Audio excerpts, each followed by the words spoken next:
Hello everyone, स्वागत है आपका एक बार फिर से एमडीएम यूट्यूब चैनल पर।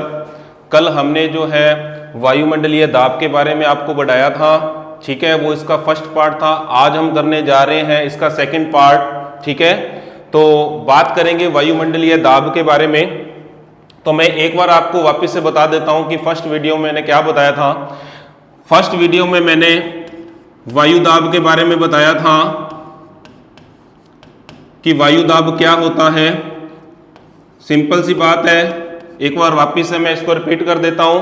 वायु दाब क्या होता है? किसी निश्चित क्षेत्र में वायु द्वारा डाला गया जो दाब होता है, किसी निश्चित समय के अंदर ही डाला जाता है, वो उसे हम क्या बोलते हैं? वायु दाब बोलते हैं। वायु दाब जो होता है इसे जो है मिलीबार यानी कि एमबी में मापा जाता है, ठीक है। और धरातल पर अगर अपने बात करें वायु दाब की तो 940 से लेकर 1060 एमबी तक पाया जाता है। अगर हम बात करें समुद्र तल की तो समुद्र तल में जो है ये 1013.2 एमबी जो है ये पाया जाता है। अगर सेंटीमीटर में बात करें तो 76 सेंटीमीटर जो है वायु दाब पाया जाता है। और वायु दाब की खोज जो है वो ग्यूरिक ने की थी, 1651 के अंदर की थी, ठीक है। इतनी बात आपको समझ में आ गई। आज हम जो है वायु दाब की पेटियों के बारे में बात करेंगे, ठीक है। तो मैं हेडिंग डाल रहा हूं, वायु दाब की पेटियां। इंग्लिश में इन्हें बोला जाता है एयर प्रेशर बेल्ट, ठीक है। क्या बोला जाता है? Air pressure belt. अब देखिए, अगर आपसे पूछ लिया जाए कि वायु दाब की पेटियां कौन सी होती है, बेल्ट कौन सी होती है, तो भी आपने यही बात बतानी है जो मैं आपको बताने जा रहा हूं। अगर कई बार आ जाता है भी इसका अक्षांशीय वितरण बताइए, ठीक है, तो अपने बात करें तो वो भी यही होता है, ठीक है। बेल्ट की बात कर लो, अक्षांशीय वितरण की बात कर लो, ठीक है, हॉरिजॉन्टल डिस्ट्रीब्यूशन की बात कर लो, तो वो यही होता है, ठीक है। अब देखिए, सबसे पहले वायु दाब की पेटियों को अगर हमने समझना है तो अब देखिए, ये तो हो गया नॉर्थ पोल, ये क्या हो गया? साउथ। इधर क्या हो गया? ईस्ट। इधर क्या हो गया? वेस्ट, ठीक है। अब सबसे पहले एक बात याद रखना कि धरातल पर वायु दाब की 7 पेटियां हैं। कितनी पेटियां हैं? 7। पहली बात तो आपने ये याद रखनी है। अगर आपसे पूछ लिया जाए कि पृथ्वी पर कितनी एयर प्रेशर बेल्ट हैं, तब आपका आंसर क्या हो जाएगा? 7। अब ये 7 कौन कौन सी है, ठीक है, उनके बारे में चर्चा हम करेंगे। अब देखिए, बिल्कुल बीचों बीच जो है यहां पर 0 डिग्री आ गया, ठीक है। और अब हम चलते हैं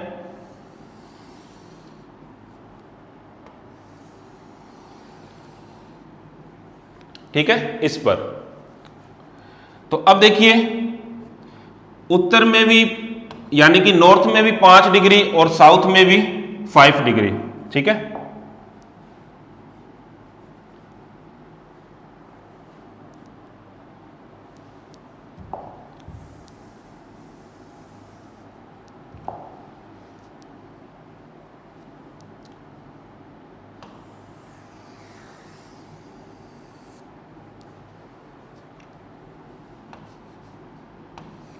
ये हो गया नॉर्थ पोल, ये हो गया साउथ, ठीक है। तो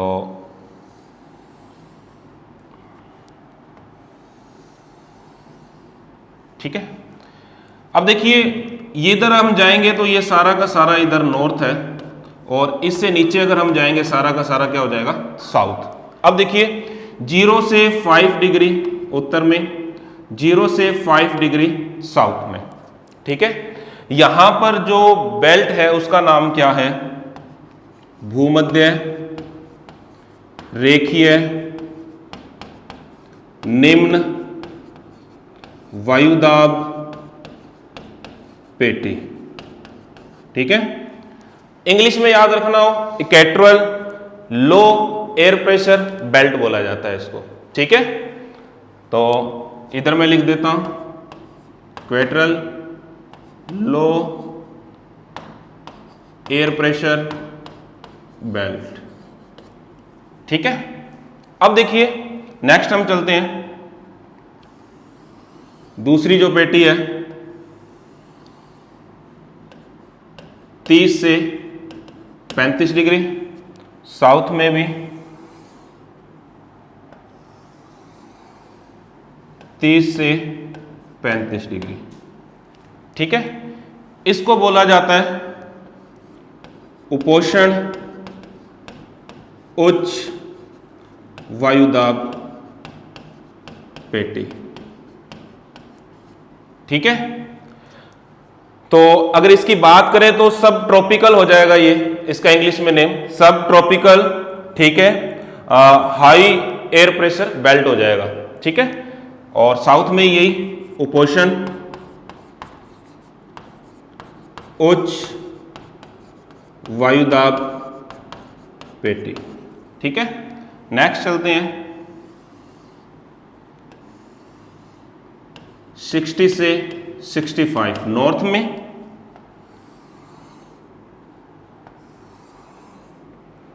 60 to 65 साउथ में। ठीक है, इसे बोला जाता है उपध्रुवीय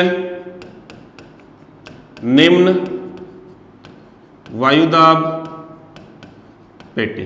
ठीक है, और यहां पर भी कौन सी है, उपध्रुवीय निम्न वायुदाब पेटी। ठीक है, और यहां पर जो है ये वाली जो मैंने व्हाइट कर दिया है इसको, और अगर हम यहां की बात करें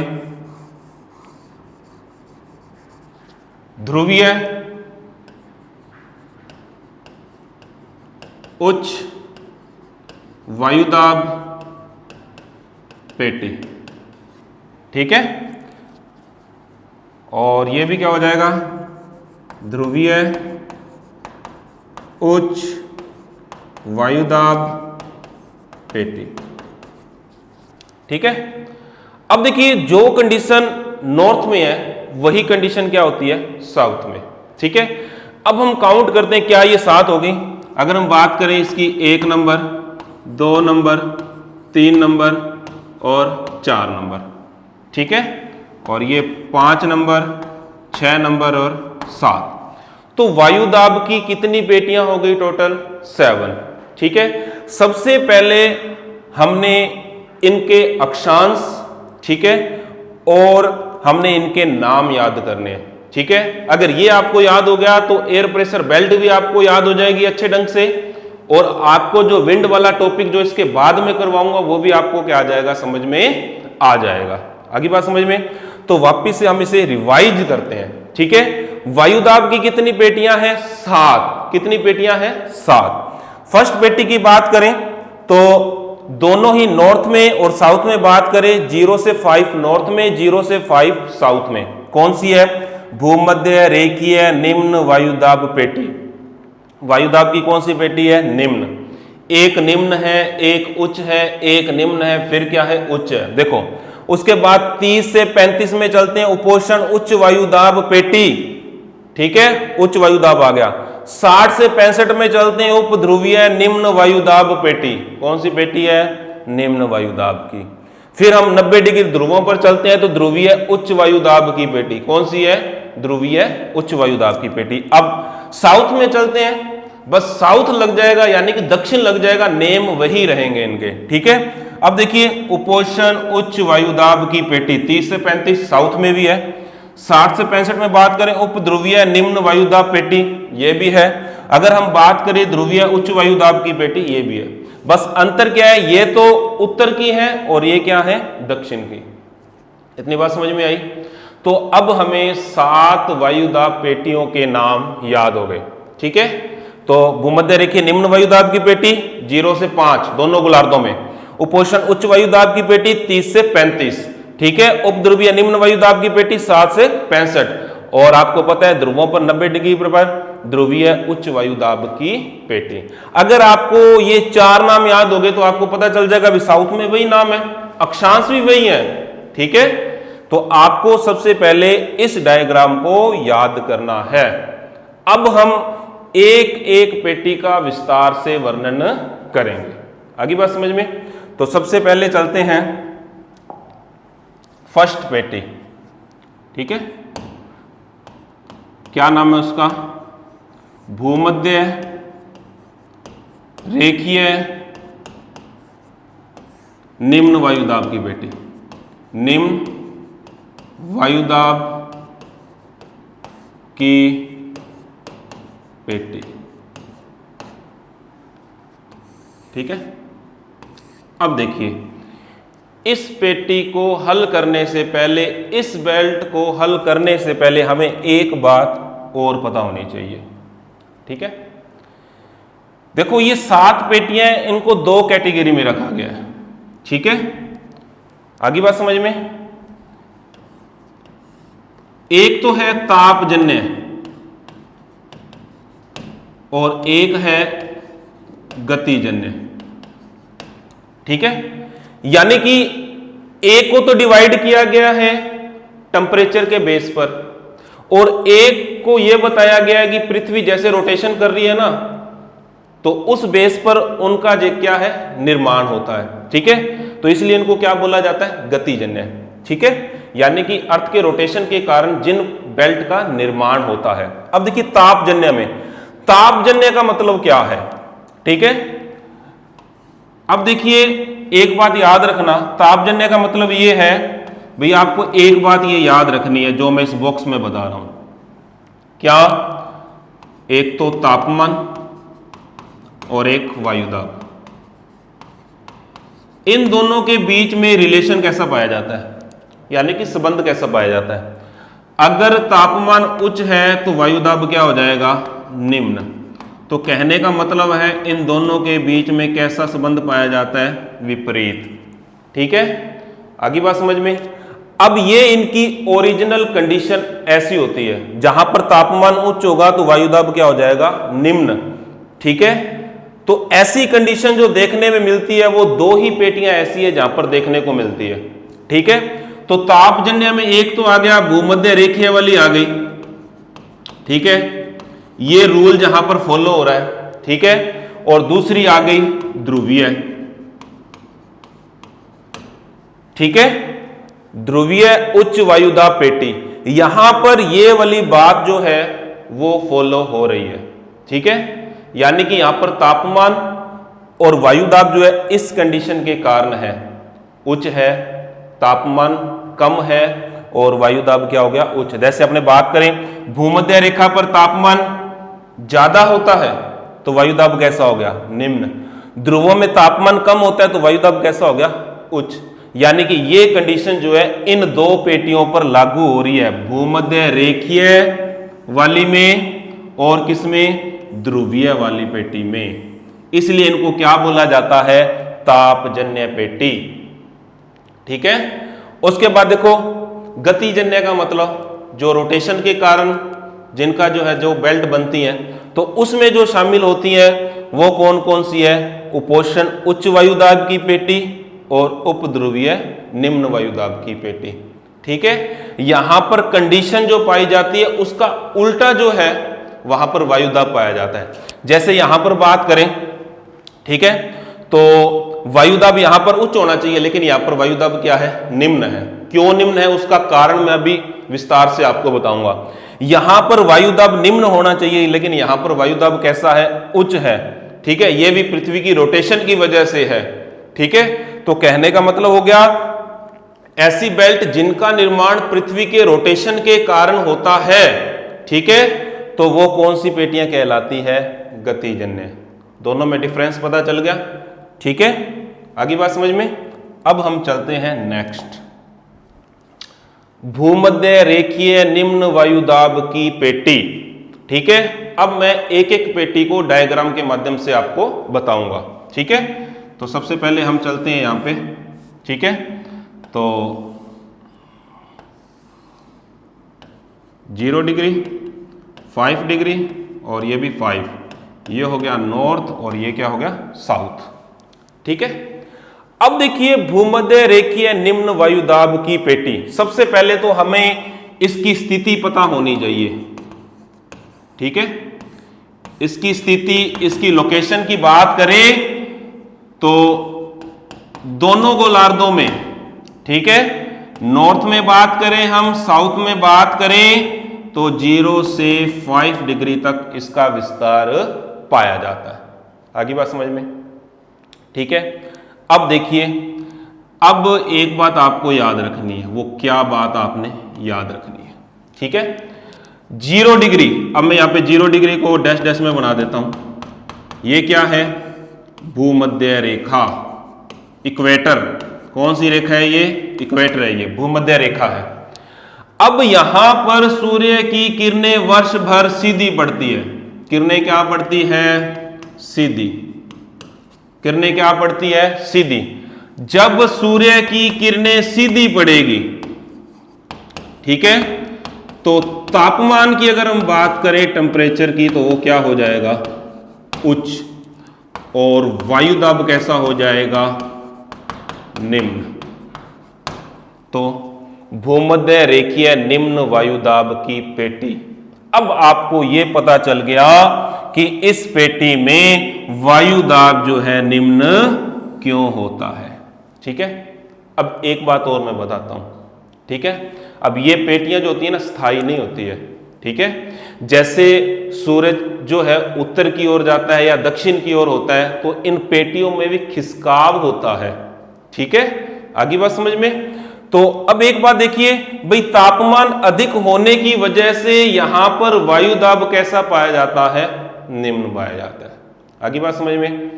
अब देखिए, अब इस पेटी को एक नाम और भी दिया गया, क्या बोला जाता है? डोल ड्रम पेटी। कौन सी पेटी बोला जाता है इसको? डोल ड्रम, ठीक है।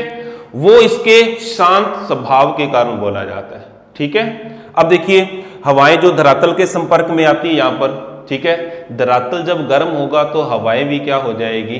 गर्म। गर्म होकर हवाएं क्या हो जाती है? हल्की हो जाती है। वो ऊपर उठना क्या कर देती है? शुरू कर देती है। तो ये कंडीशन कहां पर पाई जाती है? भूमध्य रेखा पर पाई जाती है, ठीक है। अब देखिए, बात कर रहे हैं हम भूमध्य रेखीय निम्न वायुदाब की पेटी, तो यहां पर निम्न वायुदाब कैसे विकसित हो रहा है, ये बात अब आपको पूरी तरह से पता चल गई, ठीक है। सबसे पहले आप इनका विस्तार बता दोगे, फिर आप ये बता दोगे कि यहां पर जो है तापमान उच्च होने की वजह से वायुदाब क्या पाया जाता है? निम्न पाया जाता है। इसी कारण इस पेटी को हम जो है तापजन्य पेटी के अंतर्गत शामिल करते हैं, और इसके शांत स्वभाव के कारण इसे हम कौन सी पेटी बोलते हैं? डोल ड्रम पेटी के नाम से भी जानते हैं। आगे बात समझ में, ठीक है। तो जहां तक मुझे उम्मीद है कि ये पॉइंट जो है आपको समझ में आ गया।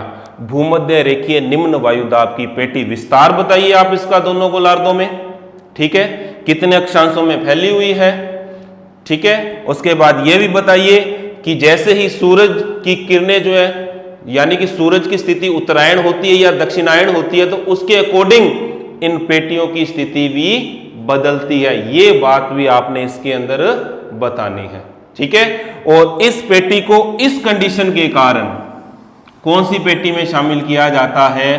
तापजन्य पेटी के अंदर शामिल किया जाता है, ठीक है। आगे बात समझ में। अब हम चलते हैं नेक्स्ट पेटी की ओर, ठीक है। दूसरी जो पेटी है, जिसको हम क्या बोलते हैं? उपोषण।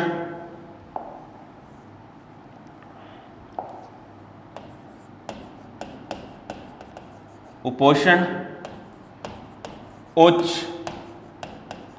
वायुदाब की पेटी। अब देखिए, अब हम बात करें इस पेटी की, ठीक है। 0 डिग्री, और इसके बारे में हमने चर्चा कर ली, ठीक है, यानी कि 0 से 5 डिग्री, और ये भी क्या है? 5 डिग्री। अब हम बात कर रहे हैं इस पेटी की, 30 से 35 डिग्री, ये 30 से 35 डिग्री। क्या नाम है इसका? उपोषण उच्च वायुदाब पेटी। ठीक है, इसका भी क्या नाम है? उपोषण उच्च वायुदाब पेटी। ठीक है, इसके बारे में हमने डिस्कस कर लिए, इसको भूल जाइए आप। ठीक है, सबसे पहले हम बात करते हैं इस पेटी की जो स्थिति है, चाहे हम नॉर्थ पोल की बात करें चाहे हम साउथ पोल की बात करें, तो 30 से 35 अक्षांशों के बीच इसकी लोकेशन है इस पेटी की। ठीक है, इस पेटी का नाम क्या है? उपोषण उच्च वायुदाब की पेटी। सब ट्रॉपिकल बोलते हैं इंग्लिश में इसको। ठीक है, तो एयर प्रेशर बेल्ट हो जाएगा। ठीक है, अब देखिए हमने बात करनी है कि उपोषण उच्च वायुदाब की जो पेटी है, ठीक है, यहां पर रियल कंडीशन क्या होती है? अगर हम रियल की बात करें तो इस पेटी में तापमान क्या होता है? उच्च होता है। और वायुदाब की क्या कंडीशन बनती है? तो वायुदाब कैसा हो जाएगा? निम्न हो जाएगा। ये तो है यहां की रियल कंडीशन। ठीक है, जिसको हम बोलते हैं वास्तविक स्थिति। क्या है यहां की वास्तविक स्थिति? दोनों ही गोलार्धों में, दोनों ही पोल में, नॉर्थ पोल और साउथ पोल में। ठीक है, लेकिन यहां पर वायुदाब कैसा होना चाहिए? निम्न होना चाहिए। लेकिन यहां पर वायुदाब जो है वो कैसा पाया जाता है? उच्च पाया जाता है। ठीक है, उसका कारण क्या है? अब देखिए उसका कारण क्या है। अब मैंने आपको बताया है कि अर्थ जो है, अगर हम बात करें, इधर वेस्ट है, इधर क्या है? ईस्ट। तो रोटेशन करने का जो उसका वे है वो वेस्ट से क्या है? ईस्ट की ओर। कहने का मतलब है पश्चिम से पूर्व की ओर। अपने ही अक्ष पर वो क्या कर रही है? रोटेशन कर रही है, यानी कि चक्कर लगा रही है। अब रोटेशन करने की वजह से क्या होता है? जो यहां की हवा है, यानी कि 60 से 65 के बीच में जो पेटी है, ठीक है, यहां भी 60 और 65 के बीच में जो पेटी है, अब यहां की हवाएं जो होती है, यहां की हवा और 0 डिग्री वाली हवा, यानी कि भूमध्य रेखा की हवा, हवाएं मैंने बताया था ना हल्की को ऊपर उठती है। ठीक है, और यहां की हवा भी क्या हो जाती है उसमें, यानी कि 60 और 65 डिग्री के बीच में जो पेटी है, जिसको हम बोलते हैं उपध्रुवीय, ठीक है, निम्न वायुदाब की पेटी बोलते हैं। ठीक है, तो यहां की वायु जो है पृथ्वी के रोटेशन की वजह से क्या हो जाती है? स्थानांतरित होकर कहां आ जाती है? इस पेटी में आ जाती है। कौन सी पेटी में? उपोषण उच्च वायुदाब की पेटी। ठीक है, उसके अलावा जो भूमध्य रेखा की अगर हम बात करें, यहां की जो हवाएं, गर्म हवाएं ऊपर उठती है हल्की होकर, वो भी कहां पर आकर उतरती है? ठीक है, यहां पर। ठीक है, यानी कि अर्थ के रोटेशन की वजह से यहां पर क्या पाया जाता है? उच्च वायुदाब पाया जाता है। आगे बात समझ में? यानी कि ये जो कंडीशन बन रही है वो रियल न होकर, यानी कि किसके कारण हो रही है? पृथ्वी की गति, यानी कि घूर्णन के कारण, रोटेशन के कारण, या जिसे हम कह सकते हैं परिभ्रमण गति के कारण ऐसा हो रहा है, यानी कि इस पेटी का निर्माण हो रहा है। ठीक है, इसी कारण इस पेटी को जो रखा जाता है वो कौन सी पेटी के अंतर्गत रखा जाता है? गतिजन्य। यानी कि इस बेल्ट का जो निर्माण होता है वो अर्थ की रोटेशन के कारण होता है। इसी कारण इसको हम क्या बोलते हैं? गतिजन्य। पृथ्वी की स्पीड के कारण हो रहा है ना, रोटेशन के कारण हो रहा है, घूम रही है, तभी तो हो रहा है इसका निर्माण। इसी कारण हम इसको क्या बोलते हैं? गतिजन्य पेटी के नाम से जानते हैं। ठीक है, एक बात तो ये आपको। इसके अलावा इस पेटी की खासियत एक और बताता हूं। ठीक है, इनको बोला जाता है अश्व अक्षांश। क्या बोला जाता है? अश्व अक्षांश। क्यों बोला जाता है? ठीक है, जिसको अपने बोलते हैं हॉर्स लैटिट्यूड इंग्लिश में। क्यों बोला जाता है? देखिए प्राचीन काल की बात है। ठीक है, जब पाल युक्त जो जलयान जो यूज किए जाते थे तो व्यापारी क्या करते थे, इनके ऊपर घोड़ों को लादकर व्यापार के लिए लेकर जाते थे। लेकिन जैसे ही इस एरिया में एंटर करते थे तो हवा का दाब जो क्या होता था, कम होता था। ठीक है, अब आगे बढ़ने के लिए इन्हें अपने जलयान का जो है वजन जो था वो क्या करना पड़ता था, जो उसके ऊपर वजन होता था ना उसको कम करना पड़ता था। क्यों? घोड़े होते थे, लादे होते थे उनके ऊपर, तो उन घोड़ों को क्या करना पड़ता था, समुद्र में गिरना पड़ता था ताकि जलयान के ऊपर जो वजन है वो क्या हो जाए, कम हो जाए और वो आसानी से क्या हो जाए, आगे बढ़ जाए। इस कारण इसका नाम क्या पड़ गया, अश्व अक्षांश पड़ गया, जिसको हम बोलते हैं हॉर्स लैटिट्यूड इंग्लिश में। आगे बात समझ में? अब जहां तक मेरे को उम्मीद है कि ये बात आपको समझ में आ गई होगी। क्लियर है? तो अब हमने कौन सी दूसरी पेटी भी कर ली। अब हम चलते हैं तीसरी पेटी की ओर। ठीक है, इसको क्या बोलते हैं, उपध्रुवीय। उप क्यों लगाते हैं? क्योंकि ध्रुवों के पास है ना 60 से 65 अक्षांश है। उपध्रुवीय। ठीक है, निम्न वायुदाब पेटी।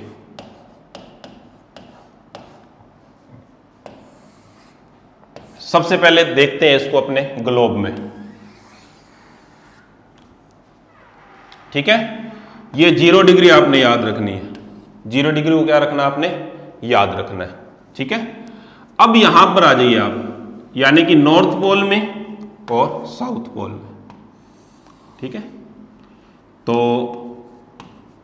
उप ध्रुवीय निम्न दाब लिख देता हूं शॉर्ट में मैं। ठीक है, अक्षांश 60 से 65। ठीक है, यही कंडीशन जो होती है कहां पर होती है, साउथ में, 60 से 65। ठीक है, उप ध्रुवीय। ठीक है, क्या कर देंगे इसको, निम्न दाब वाली पेटी। अब देखिए भी इस पेटी का निर्माण, इस बेल्ट का निर्माण कैसे होता है। ठीक है, अब देखिए रियल कंडीशन क्या होती है। ठीक है, रियल कंडीशन की बात करें तो ध्रुवों के पास है, तापमान क्या हो जाएगा यहां का, लो। ठीक है, अगर हम एयर प्रेशर की बात करें तो वो क्या हो जाएगा, हाई। ये तो है रियल कंडीशन यानी कि वास्तविक स्थिति, लेकिन यहां पर वास्तव में ऐसा होता नहीं। क्या लिखा हुआ है मैंने, लो प्रेशर लिखा है, और होना क्या चाहिए यहां पर, हाई प्रेशर होना चाहिए, लेकिन ऐसा नहीं होता। क्यों नहीं होता ऐसा? अभी मैंने आपको बताया था भाई अर्थ क्या कर रही है, रोटेशन कर रही है वेस्ट से ईस्ट की ओर कर रही है ना, जिसकी वजह से क्या होता है, यहां की जो हवा होती है वो पृथ्वी के रोटेशन यानी कि अर्थ रोटेशन के कारण कहां आ जाती है, इस एरिया में आ जाती है। बताई थी ना मैंने आपको ये बात, पहले ये बात मैं बता चुका हूं ना। ये देखिए यहां पर भी, यहां पर जो है यहां की जो हवा है वो कहां पर आ जाती है रोटेशन के कारण, यहां पर क्या बन जाता है, उच्च वायुदाब, और यहां पर क्या रह जाता है, निम्न वायुदाब। तो यानी कि कहने का मतलब क्या हो गया, जब यहां की हवा इधर आ जाती है रोटेशन की वजह से, यहां तो उच्च वायुदाब हो जाता है और यहां पर क्या हो जाता है, निम्न वायुदाब। आगे बात समझ में? तो अब आपको यह भी पता लग गया भी उपध्रुवीय निम्न वायुदाब की पेटी का निर्माण कैसे होता है। ठीक है, तो यानी कि इस पेटी का जो निर्माण होता है अर्थ के रोटेशन की वजह से ही होता है। ठीक है, यानी कि रियल कंडीशन तो तापमान यहां पर लो होता है और एयर प्रेशर क्या होता है, हाई होता है ना, और रोटेशन की वजह से क्या हो जाता है, निम्न वायुदाब यहां पर विकसित हो जाता है और इस पेटी का क्या हो जाता है, निर्माण हो जाता है। ठीक है, नेक्स्ट चलते हैं, अंतिम रह गई 4 नंबर पर। ठीक है, जिसको हम क्या बोलते हैं, ध्रुवीय उच्च वायुदाब की पेटी। ठीक है, अब देखिए इसमें एक बात मैं बतानी आपको भूल गया, जब इतना मैटर हम इसके बारे में बता देंगे तो एक बात यह भी हमें बतानी है, जब रोटेशन की वजह से यहां की विंड यहां पर आ जाती है तो यहां पर निम्न वायुदाब जब रह जाता है, ये जो है इस कारण इसे जो है वो गतिजन्य पेटी के अंदर रखा जाता है। कौन सी पेटी के अंदर? गतिजन्य। ये बात भी आपने इसके अंदर ऐड कर देनी है, ठीक है। अब देखिए ध्रुवीय उच्च वायु दाब की पेटी, चलते हैं अब ध्रुवों पर ग्लोब में, नॉर्थ पोल और साउथ पोल, यहां की बात कर रहे हैं हम, ठीक है। अब देखो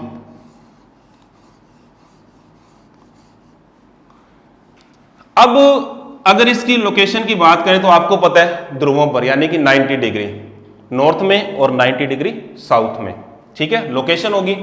अब यहां पर उच्च वायुदाब पाया जाता है तो यहां पर जो तापमान की कंडीशन होती है, ध्रुवों पर हमेशा बर्फ जमी रहती है, तो तापमान यानी कि T क्या हो जाएगा, यहां पर तापमान कम यानी कि लो हो जाएगा, ठीक है। और वायुदाब कैसा हो जाएगा? उच्च। वायुदाब कैसा हो जाएगा? उच्च, ठीक है। तो ये बात मैंने आपको पहले ही बता दी थी भी, ये पेटी और भूमध्य रेखीय निम्न वायुदाब की ऐसी दो पेटियां हैं जिसे क्या है हम किस में शामिल करते हैं? तापजन्य पेटियों में, ठीक है।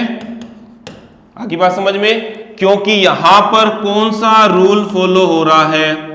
तापमान और वायुदाब वाला जो विपरीत संबंध होता है, अपोजिट रिलेशन जो होती है, वो रूल क्या है यहां पर फॉलो हो रहा है, जिस कारण इस पेटी को हम क्या बोलते हैं? तापजन्य बोलते हैं। आगे बात समझ में? ठीक है। तो वायुदाब की जो पेटियां हैं, ठीक है, वो वाला टॉपिक यहीं पर समाप्त होता है, ठीक है। अगर आपको ये टॉपिक समझ में नहीं आया हो तो इस वीडियो को एक बार और देखना आप, और कमेंट करना, जो बात आपको जिसमें कंफ्यूजन पैदा हुई है मैं आपको वापस से बताऊंगा, ठीक है। और नेक्स्ट टॉपिक लेकर मैं आपके सामने नेक्स्ट वीडियो में प्रस्तुत होऊंगा। तब तक के लिए जय हिंद, जय भारत।